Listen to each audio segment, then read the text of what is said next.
പ്രവാചകൻ നിന്ദ ആരോപിച്ച് ഒരു യുവാവിനെ ആൾക്കൂട്ടം തല്ലിക്കൊല്ലുന്നു, കെട്ടിത്തൂക്കുന്നു, തൂങ്ങിയാടുന്ന മൃതദേഹം കത്തിക്കുന്നു. ഗോത്രകാലത്തെ ഓർമ്മിപ്പിക്കുന്ന ഈ ക്രൂരത നടക്കുന്നത് നമ്മുടെ അയൽ രാജ്യമായ ബംഗ്ലാദേശിലാണ്. ഞങ്ങൾക്കിവിടെ ജീവിക്കേണ്ട, ഇന്ത്യയിലേക്ക് മടങ്ങണം എന്ന ദീപു ചന്ദ്രദാസിന്റെ കുടുംബത്തിന്റെ വിലാപം ഒരു കുടുംബത്തിൻ്റെത് മാത്രമല്ല, ബംഗ്ലാദേശിൽ അടിച്ചമർത്തപ്പെടുന്ന ഒരു ജനതയുടെ തന്നെ മുഴുവൻ നിലവിളിയാണ്. 25 വയസ്സുകാരനായ ദീപു ചന്ദ്രദാസ് എന്ന ഹിന്ദു യുവാവിനെയാണ് തീവ്രവാദികൾ ലക്ഷ്യം വെച്ചത്. വ്യാജമായ പ്രവാചക നിന്ദയും മതനിന്ദയും ആരോപിച്ച് ജോലി സ്ഥലത്ത് വെച്ച് വളഞ്ഞ ആൾക്കൂട്ടം അവനെ മൃഗീയമായി മർദ്ദിച്ചു. താൻ ഒന്നും ചെയ്തിട്ടില്ലെന്ന് അവൻ കേണപേക്ഷിച്ചിട്ടും ആരും കേട്ടില്ല. ഒടുവിൽ ജീവനറ്റ ആ ശരീരത്തെ മരത്തിൽ കെട്ടിത്തൂക്കി അതിന് തീ കൊളുത്തി ആസുരമായ ആനന്ദം കണ്ടെത്തി അക്രമികൾ.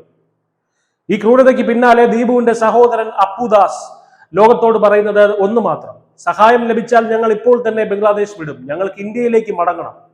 സ്വന്തം മണ്ണിൽ വേട്ടയാടപ്പെടുന്ന ഭയം ഒരു ജനതയെ പലായനത്തിന് പ്രേരിപ്പിക്കുകയാണ്. ബംഗ്ലാദേശിൽ ഷെയ്ഖ് ഹസീന സർക്കാരിന്റെ പതനത്തിന് ശേഷം അധികാരമേറ്റ മുഹമ്മദ് യൂനസിന്റെ ഇടക്കാല സർക്കാരിന് ന്യൂനപക്ഷ വേട്ട നിത്യസംഭവമായി മാറിയിരിക്കുകയാണ്. റാഡിക്കൽ ഇസ്ലാമിസ്റ്റ് ഗ്രൂപ്പുകളെ പ്രീണിപ്പിക്കുന്ന നിലപാടാണ് സർക്കാർ സ്വീകരിക്കുന്നത് എന്ന ആക്ഷേപം ശരിവെക്കുന്നതാണ് ഇത്തരം സംഭവങ്ങൾ. ക്രമസമാധാനം പൂർണ്ണമായും തകർന്നു. ഷെരീഫ് ഒസ്മാൻ ഹാദിയുടെ കൊലപാതകവുമായി ബന്ധപ്പെട്ട അസ്വസ്ഥതകളുടെ മറവിൽ ഹിന്ദുക്കളെ ലക്ഷ്യം വെക്കുന്നത് ആസൂത്രിതമാണ്. ഇത് കേവലം ഒറ്റപ്പെട്ട ഒരു കൊലപാതകമല്ല. ബംഗ്ലാദേശിലെ ഹിന്ദു സമൂഹത്തെ ഭയപ്പെടുത്തി ഓടിക്കാനുള്ള ആസൂത്രിത നീക്കമാണ്. വീടുകൾക്കും ക്ഷേത്രങ്ങൾക്കും നേരെയുള്ള ആക്രമണങ്ങൾ പതിവാകുന്നു. കുറ്റവാളികൾക്ക് ഭരണകൂടം നൽകുന്ന അപ്രഖ്യാപിത പിന്തുണയാണ് അക്രമികൾക്ക് കരുത്താകുന്നത്. മുഹമ്മദ് യൂനസ് സർക്കാർ അന്താരാഷ്ട്ര സമൂഹത്തിന് മുന്നിൽ മറുപടി പറയേണ്ടി വരും. ഒരു ജനാധിപത്യ രാജ്യത്ത്, അല്ലെങ്കിൽ ജനാധിപത്യം ഉണ്ടായിരുന്ന ഒരു രാജ്യത്ത്, അവിടുത്തെ ഒരു വിഭാഗം ജനത മുഴുവൻ പലായനത്തെക്കുറിച്ച് ചിന്തിക്കുന്നത് ആ രാജ്യത്തിന്റെ പതനത്തെയാണ് സൂചിപ്പിക്കുന്നത്. ഒരു ചെറിയ കുഞ്ഞും പ്രായമായ മാതാപിതാക്കളും അടങ്ങുന്ന ദീപുവിന്റെ കുടുംബം ഇന്ന് ഇന്ത്യയിലേക്ക് ഉറ്റുനോക്കുകയാണ്.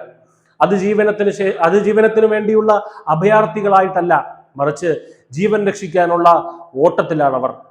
ബംഗ്ലാദേശിലെ ഈ വംശീയ അതിക്രമങ്ങൾക്കെതിരെ ലോകം കണ്ണു തുറന്നേ മതിയാകും.